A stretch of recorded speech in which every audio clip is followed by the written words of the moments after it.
Anthony asks, when you were in the WWF in late 1990, early 1991 and 1995, did you have a lot of interaction with The Undertaker? Now, we know you did bits and pieces in WCW in 1989, I guess, but in WWF, Undertaker memories.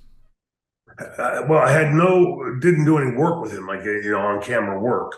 But Mark was pretty laid back in the back, always easy to get along with.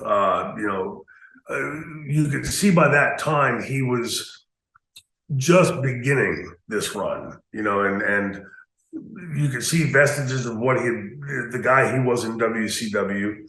But you could also see that he was, he'd been elevated up that card quite a bit, and was taking over that leadership role in the dressing room, like sort of leading by example.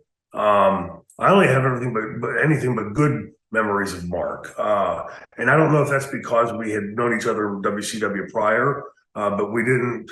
There was no interaction between me, Shane Douglas, and the Undertaker on camera in the ring or anything. But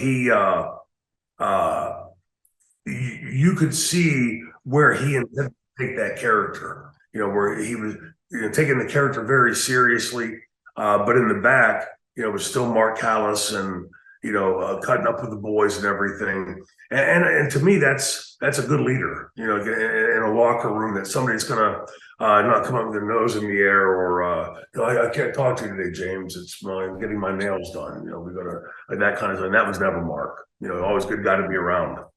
Were there any, in 95, who were the locker room leaders? Because I think I've heard Taker, Yoko.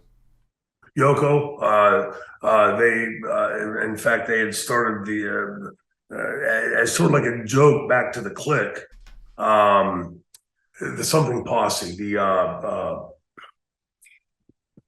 They all had hats and stuff made, and it was sort of to be the counterbalance against the Clique. Oh yeah, the BSKs.